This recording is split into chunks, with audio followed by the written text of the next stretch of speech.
Did you know that anyone can get free global exposure? All it takes is to land interviews with the media and get on podcasts. And luckily for you, I know exactly how you can do this.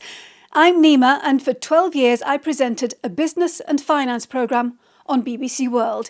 In this video, I reveal a very specific strategy I used to select experts who got in front of 300 million people. I'm going over what the best guests have in common, how you can master it to get more global exposure, and why being good at what you do isn't enough. So let me share the first secret that means you will dominate your niche. I remember when we covered cargo ships being hijacked. We needed experts who could talk to us about the business fallout. What did we do? Well, we didn't have an address book full of experts on pirates, maritime security, hostage negotiation, or people who owned cargo ships. So we trawled the internet. We got on news sites and dug into social media and researched who was commenting on the hijacking.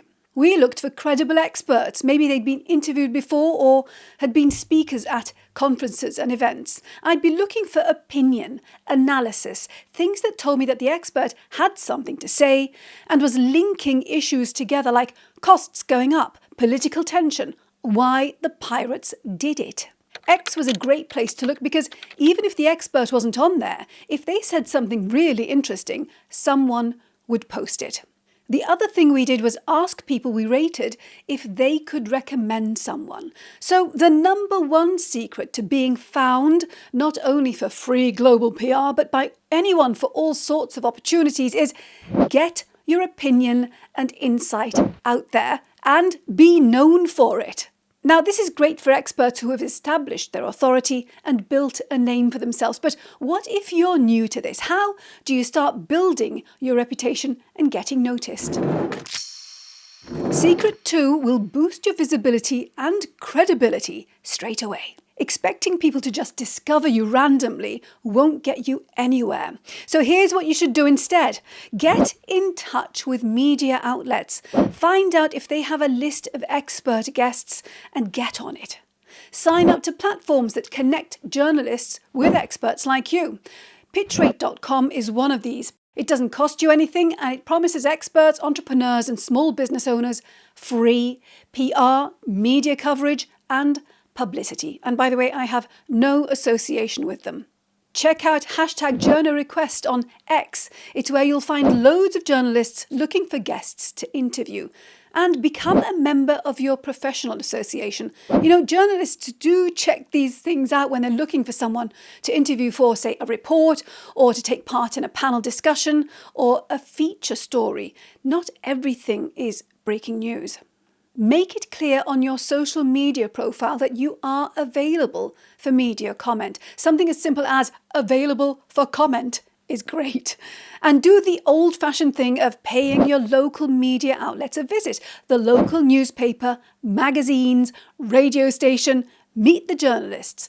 Have a chat. Find out who's doing what, who could be interested in your expertise. Share your take on issues and give them a way to contact you. So secret number 2 is if you are unknown or new to interviews, don't wait to be found. But what if a journalist didn't have time to look for a great guest, a new guest? When that happened to us, we'd call on our trusted few experts who were sometimes on every month. What made them special? Well, Secret 3 shows a really simple way you can get on that list, the list of most trusted guests. My cameraman and I once flew 8.5 hours to interview our main guest and film the programme on location. Him rocking up in his red Ferrari, totally inappropriate for the desert, to share plans for a mega development was the opening shot in our minds. He never showed up. Being reliable builds trust. And it's a 10x boost to your reputation because being reliable with one journalist means others will trust you too. So secret number 3 is simple and it makes you special and sought after. If you agree to an interview, show up and don't cancel last minute. But how do you actually get offered a spot. Next, let me show you what you need to say to really impress a journalist and land it. The fallout from the no-show by the Ferrari driving guest meant I had to find someone to replace him fast. Now, I didn't have a contact base in the country I was in, so I had to get on the phone and start asking people in other countries who they could recommend. I was asking experts I knew and fellow journalists too. And I was also calling organisations and asking them to recommend someone. Then the process of getting in touch with each new contact began. The person I was calling wouldn't know I was scoping them out for an interview. They'd know that I was from the BBC and researching whatever issue I was covering, which was true. During the call, I'd be gathering their thoughts on the story and getting their perspective, and crucially, discovering how they communicate. A journalist wants to get a sense of how a person speaks before committing to interviewing them, because a boring interview means bored viewers. How you speak tells me how you think, what you prioritise, how you explain things. So the key is, whoever you're speaking to, realise that they might be scoping you out and don't give bland responses. But how do you make sure you never give dull replies? Well, a tip I share with my clients is to include this phrase in their answers. This is important because. It forces them to think through and clearly articulate the point of what they're sharing. Here are some other powerful ways to start your sentences that'll impress anyone and get their attention. The thing is, no one is talking about the real issue here.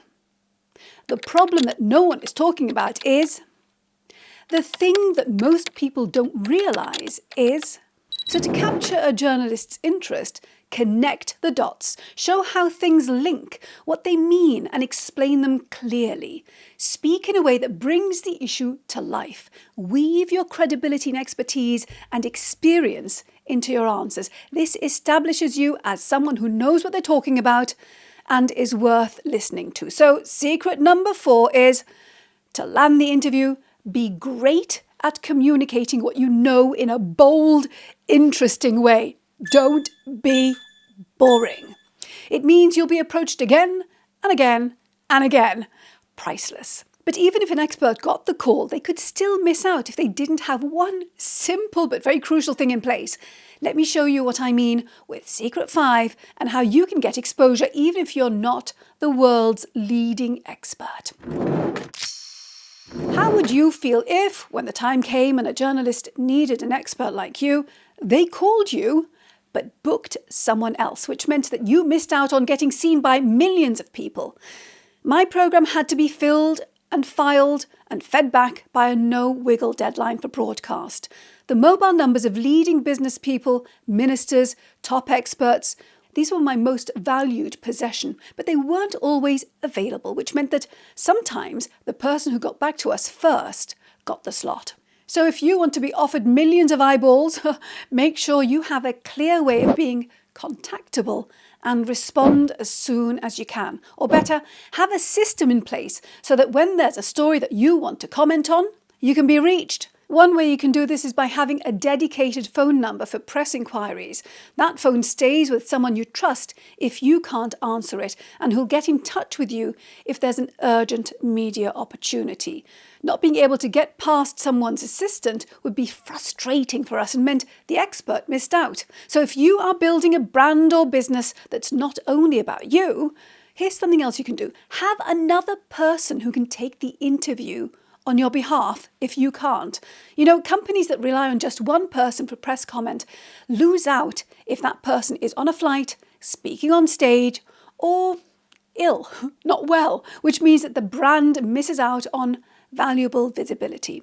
So secret number 5 is have the right system in place so that someone can access you or step in to do the interview if you're not available, and respond in time for the journalist to meet their deadline. But you know, all of this is wasted if you don't know how to start the interview in a way that cements your credibility and brand. Well, how do you do this? Aha! I'm diving into this soon. Subscribe if you want to know when that video goes live. My newsletter subscribers already know the answer. I shared it a few weeks ago. I'll leave a link if you want to get these emails.